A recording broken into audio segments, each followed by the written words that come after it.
Hello everybody, Jonathan Rayo here with Simplified Guitar, and in this lesson I want to teach you the song Hold Me Now by Hillsong United. So I'll play the song for you now, and then at the end I'm going to break it down and explain it to you in more detail. So let's go ahead and get started. Hold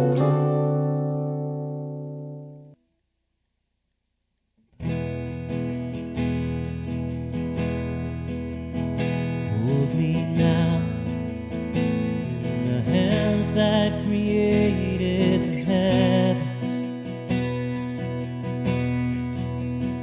Find me now where the grace runs as deep as your scars. Pulled me from the clay and set me on the rock. Call me by your name, made my heart whole again. Lift it up, my knees know it's all for your glory, that I might stand with more reasons to sing than to fear. You pulled me from the clay, set me on the rock, called me by your name, made my heart whole again.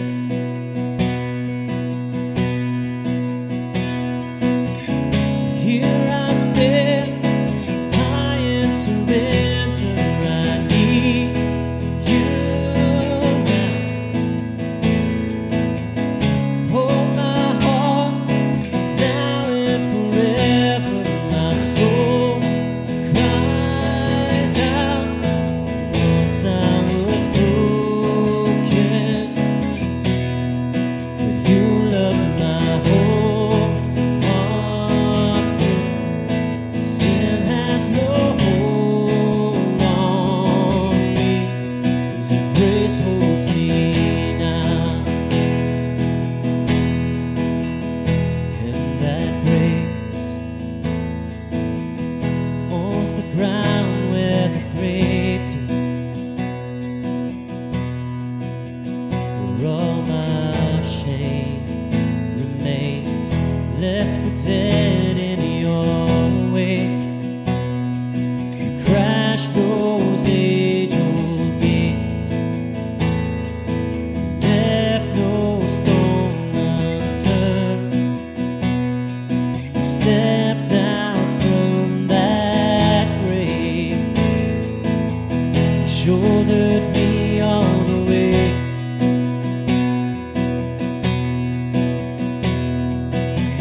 So here I stand, high in surrender. I need you now.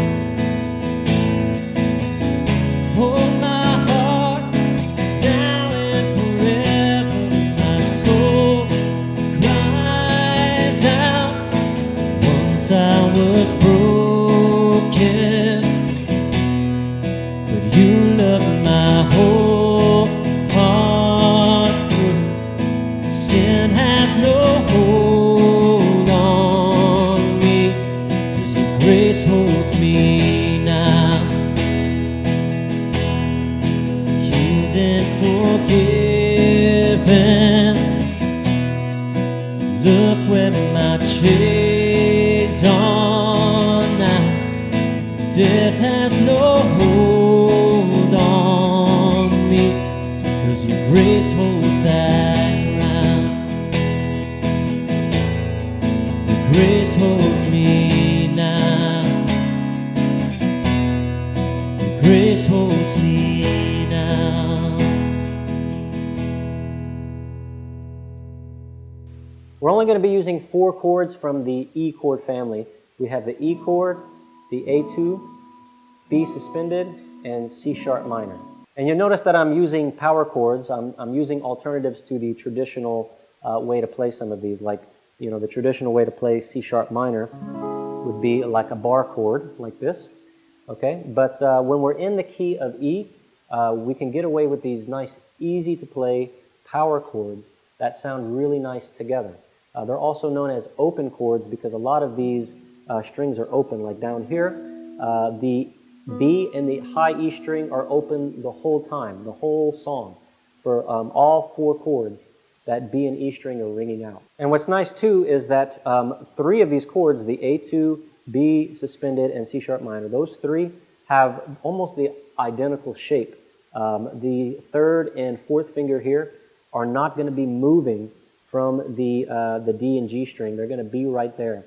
They're just going to be sliding. So if I'm on the A, I'm just going to slide those 2 fingers up 2 frets and put my 1st finger down. And then I'm going to slide that up, same shape, just 2 frets higher for the C sharp minor. So it makes transitioning easier. Once you can grab a hold of these power chords, they're a little difficult to learn at the beginning because of the stretch. A lot of people have trouble with the stretch that it requires to play these chords. But honestly, it's the same as a bar chord. You got to stretch, a lot of stretching that happens on the bar chord. But the bar chords are even more difficult to play than these power chords. Something to keep in mind is that you want to press on the sweet spot of the fret, which is 3/4 of the way up, and you want to press perpendicular to the string, okay?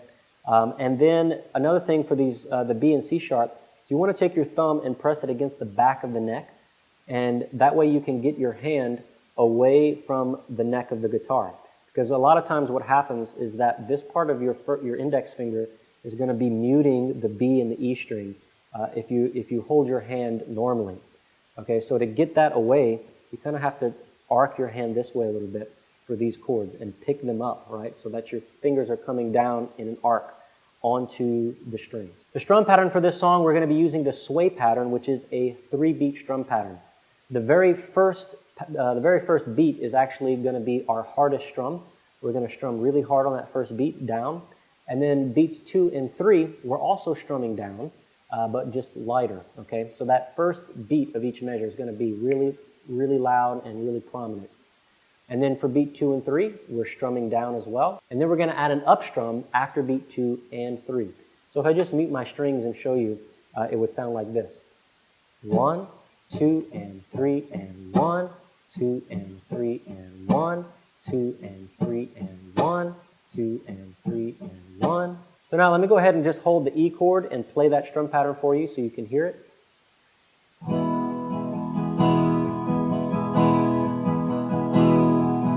1, 2, and 3, and 1, 2, and 3, and 1, 2, and 3, and 1, 2, and 3, and 1. All right, I hope you enjoyed this lesson. If you did, please give it a thumbs up, and don't forget to subscribe to the channel. And I hope to see you in the next one. Take care.